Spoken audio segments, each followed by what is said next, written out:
क्या आपने कभी सोचा है कि आपकी ज़िंदगी का असली मकसद क्या है? एक छोटी सी टीचर से लेकर एक ग्लोबली इंस्पायर्ड आर्टिस्ट तक, आज रिया की कहानी आपको दिखाएगी कैसे छोटे कदम, बड़े सपने और एक जापानीज़ सीक्रेट इकिगाई आपकी ज़िंदगी को बदल सकते हैं। तो चलिए शुरू करते हैं एक सफ़र जो सिर्फ रिया का ही नहीं बल्कि हर उस इंसान का हो सकता है जो एक पर्पसफुल ज़िंदगी जीना चाहता है। रिया एक स्कूल टीचर थी जो अभी अपने अर्ली 30s में थी। उसका दिन स्कूल के काम और फैमिलीज़ की रिस्पॉन्सिबिलिटीज़ में बीतता था, लेकिन उसके दिल में एक खालीपन सा महसूस होता था। रिया खुश थी, लेकिन एक सवाल उसके मन में बार बार आता था, क्या सिर्फ जिंदा रहने के अलावा ज़िंदगी में और कुछ है? एक शाम रिया अपने थॉट्स क्लियर करने के लिए नज़दीक के पार्क में घूमने गई। वहीं उसकी मुलाकात बचपन के दोस्त अमित से हुई, जो अभी अभी जापान के ओकिनावा से वापस आया था। चाय के कप्स के साथ बैठकर दोनों बातें करने लगे। अमित अपने जापान के एक्सपीरियंसेस शेयर कर रहा था और उसने रिया को एक स्पेशल कॉन्सेप्ट इकिगाई के बारे में बताया। उसने बताया कि जापान के ओकिनावा प्रांत के लोग दुनिया के सबसे ज़्यादा हेल्दी और हैप्पी लोग होते हैं। अमित बोला, उनकी लाइफ का सीक्रेट है इकिगाई, एक रीज़न जो उन्हें रोज़ सुबह उठने के लिए एक्साइटेड करता है।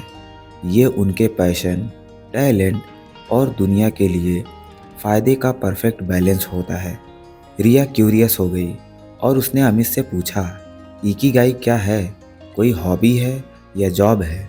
अमित मुस्कुराया और बोला, नहीं, इकिगाई एक जर्नी है, डेस्टिनेशन नहीं। इसका मतलब है अपने लाइफ के 4 इम्पोर्टेंट एरियाज़ को मिलाना। पहला, वो चीज़ जो तुम्हें पसंद हो। दूसरा, वो चीज़ जिसमें तुम अच्छी हो। तीसरा, दुनिया को जो ज़रूरत है। और चौथा, जिसमें तुम पैसे भी कमा सको। उसकी बात रिया के दिल को छू गई। उसने सोचा, मैं भी अपनी इकिगाई ढूंढूंगी। अपनी इकिगाई की तलाश शुरू करने के लिए रिया ने अपनी पुरानी डायरी निकाली और लिखना शुरू किया कि बचपन में उसे क्या चीज़ें खुश करती थी। उसे याद आया कि पेंटिंग उसकी फेवरेट हॉबी थी। वो घंटों अपने कलर्स और डिज़ाइन के साथ टाइम स्पेंड करती थी, लेकिन प्रैक्टिकल करियर के लिए उसने इसे छोड़ दिया था। रिया ने डिसाइड किया कि वो फिर से पेंटिंग स्टार्ट करेगी। एक कैनवास खरीदकर उसने अपनी जर्नी शुरू की। रिया अपने डाउट्स और क्लियर करने के लिए लखनऊ के पास अपनी दादी के गांव गई। दादी अब लगभग 82 साल की हो चुकी थी, लेकिन उनका रूटीन सिंपल और पर्पसफुल था। वो अपने गार्डन में वेजिटेबल्स उगाती थी, गांव के बच्चों को फोक सॉन्ग सिखाती थी और हमेशा बिजी रहती थी। रिया ने दादी से पूछा, आप हमेशा इतनी खुश और एक्टिव कैसे रहती हो? दादी मुस्कुराई और बोली, बेटा, जिंदगी का सीक्रेट है बिजी रहना, लोगों के साथ कनेक्टेड रहना और वो करना जो तुम्हारे दिल को खुशी दे। दादी की डेली हैबिट्स ने रिया को इकिगाई का एक इम्पॉर्टेंट लेसन सिखाया, small habits create a meaningful life. Riya के डाउट्स कुछ क्लियर हो गए थे। उसने अपनी दादी के साथ बहुत अच्छा समय बिताया। उसकी वैकेशंस ख़त्म हो गई थी, तो वह वापस वाराणसी आ गई। अगले दिन रिया अमित से मिलने गई। अमित ने रिया को कुछ लोगों से मिलवाया जो अपने लाइफ का इकिगाई ढूंढ चुके थे। पूजा एक योगा टीचर है। उसने बताया, योगा मुझे शांति देता है और दूसरों की हेल्प करना मुझे पर्पसफुल लगता है। रवि एक म्यूजिशियन है। उसने बताया, म्यूज़िक मेरा चाइल्डहुड पैशन था और आज मेरा प्रोफेशन भी है। कबीर एक एंटरप्रेन्योर है। उसने बताया, मुझे नेचर पसंद है, इसलिए मैंने ऑर्गेनिक फार्मिंग का बिजनेस स्टार्ट किया। ये मेरा पैशन और दुनिया के लिए कंट्रीब्यूशन है। उनकी स्टोरीज सुनकर रिया और इंस्पायर्ड हुई। उसने सोचा, मैं भी अपने टैलेंट को दुनिया के लिए यूज़ करूँगी। अमित ने रिया को फ्लो कॉन्सेप्ट के बारे में बताया। जब तुम किसी काम में इतने इन्वॉल्व हो जाते हो कि टाइम का पता ही न चले, तो उसे फ्लो स्टेट कहते हैं। रिया ने डिसाइड किया कि वो अपने फ्लो मोमेंट को ढूंढेगी। उसने अपने ब्रश उठाए और पेंटिंग शुरू की। जैसे ही ब्रश कैनवास पर चला, उसका दिल खुशी से भर गया। वो घंटों तक अपने कलर्स में खो गई। उस दिन रिया ने एक और इकिगाई प्रिंसिपल सीखा। वो करो जो तुम्हें टाइम का पता भी न चलने दे। अमित ने रिया को ओकिनावा के लोगों के रूटीन के बारे में बताया। वहाँ के लोग रोज हेल्दी खाना खाते हैं, डेली एक्सरसाइज करते हैं और अपने गोल्स पर फोकस्ड रहते हैं। इंस्पायर्ड होके रिया ने अपने दिन का रूटीन बदला। सुबह योगा और ग्रेटिट्यूड जर्नलिंग शुरू किया। अपने मील्स में फ्रेश वेजिटेबल्स और फ्रूट्स इंक्लूड किया। वीकेंड पर एनजीओ के बच्चों को आर्ट सिखाना स्टार्ट किया। इन स्मॉल चेंजेस ने रिया की हेल्थ और माइंडसेट दोनों इम्प्रूव किया। लेकिन ज़िंदगी आसान नहीं थी। रिया के फैमिली मेम्बर्स ने इनिशियली उसके एनजीओ और पेंटिंग वाले प्रोजेक्ट को सपोर्ट नहीं किया। उसे फाइनेंशियल प्रॉब्लम भी फेस करनी पड़ी। अमित ने उसे एक इकिगाई का काइजेन प्रिंसिपल याद दिलाया। परफेक्शन के पीछे मत भागो, इम्परफेक्शंस को इम्ब्रेस करो और उनसे सीखो। रिया ने काइजेन अप्रोच अपनाया, छोटी छोटी इम्प्रूवमेंट्स पर फोकस किया इंस्टीड ऑफ बिग चेंजेस। रिया को समझ आया कि इकिगाई सिर्फ अपने लिए खुशी पाना नहीं है, बल्कि अपने एफर्ट से कम्युनिटी को बेनिफिट करना भी है। उसके आर्ट्स वर्कशॉप बच्चों के बीच फेमस होने लगे। कबीर की हेल्प से रिया ने एक आर्ट एग्जीबिशन ऑर्गेनाइज किया जो सक्सेसफुल रहा। एग्जीबिशन ने ना ही सिर्फ फंड रेज किए, बल्कि बच्चों की क्रिएटिविटी को भी प्रमोट किया। उस दिन रिया को लगा कि उसका इकिगाई आर्ट और एम्पावरमेंट को कंबाइन करना है।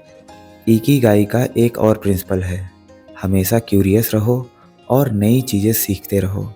रिया ने online art therapy courses join किया और माइंडफुलनेस के ऊपर बुक्स पढ़नी स्टार्ट की।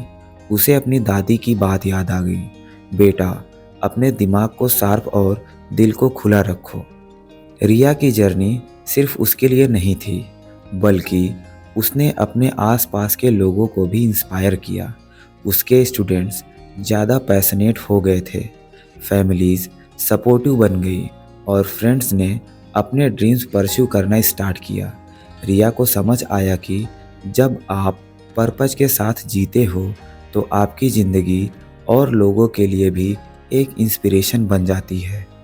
कुछ सालों बाद रिया एक बार फिर वाराणसी के गंगा के घाट पर थी।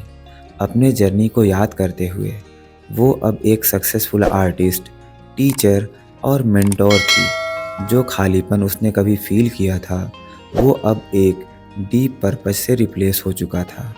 उसने सूरज को देखते हुए सोचा, मैंने अपना इकिगाई ढूंढ लिया है। रिया की इस जर्नी से आप भी बहुत कुछ सीख सकते हैं, जैसे अपना फ्लो मोमेंट ढूंढो, ऐसे काम करो जो तुम्हें टाइम का पता ही ना चलने दे। जिस काम में तुम्हें खुशी मिले वही तुम्हारा ट्रू पैशन है। हेल्दी हैबिट्स एडॉप्ट करो, अपनी हेल्थ और माइंड का ध्यान रखो। डेली एक्सरसाइज, हेल्दी डाइट और माइंडफुलनेस की प्रैक्टिस से ज़िंदगी और बेहतर होती है। चैलेंजेस को एक्सेप्ट करो, हर प्रॉब्लम एक लर्निंग अपॉर्चुनिटी है। फेलियर से डरने के बजाय उनसे सीखो और अपनी जर्नी को और स्ट्रॉन्ग बनाओ। कम्युनिटी को कंट्रीब्यूट करो, अपने पैशन और स्किल्स का यूज़ सिर्फ अपने लिए नहीं बल्कि दूसरों की हेल्प के लिए भी करो। रियल हैप्पीनेस तब मिलती है जब तुम दुनिया को कुछ दे रहे होते हो। हमेशा सीखते रहो, नॉलेज और स्किल को अपडेट करते रहो। नई चीज़ें सीखने और अपनी ग्रोथ के लिए क्यूरियस रहो। पर्पजफुल रूटीन बनाओ, डेली का रूटीन ऐसा हो जो तुम्हें फिजिकली और मेंटली स्ट्रांग बनाए। स्मॉल स्टेप्स कंसिस्टेंसी के साथ लो, बड़े चेंजेस अपने आप आएंगे। रिलेशनशिप्स का ध्यान रखो, अच्छी रिलेशनशिप्स और सपोर्टिव कम्युनिटी तुम्हें स्ट्रांग और मोटिवेटेड रखती है। लोगों के साथ कनेक्ट रहना भी इकिगाई का एक इम्पॉर्टेंट पार्ट है। पैशन और प्रैक्टिकलिटी का बैलेंस। सिर्फ हॉबीज़ या पैशन पे फोकस मत करो। अपने टैलेंट का यूज़ करके दुनिया के लिए वैल्यूएबल बनो और फाइनेंशियल स्टेबिलिटी भी इंश्योर करो। स्लो और सिंपल ज़िंदगी। हर मोमेंट को अप्रिसिएट करो। ज़्यादा बिजी रहने के चक्कर में ज़िंदगी का एसेंस मत खोना। ग्रेटिट्यूड और पॉजिटिविटी। हर छोटी चीज़ के लिए थैंकफुल रहो। ज़िंदगी की पॉजिटिविटी को देखो और हर दिन को एक नई शुरुआत समझो। रिया की जर्नी ने हमें दिखाया कि इकिगाई एक ऐसा लाइफ का नाम है जो बैलेंस, पैशन और पर्पस से भरपूर हो। ये एक सफ़र है जिसमें तुम अपने आप को और दुनिया को एक बेटर वर्जन बनाने की कोशिश करते हो।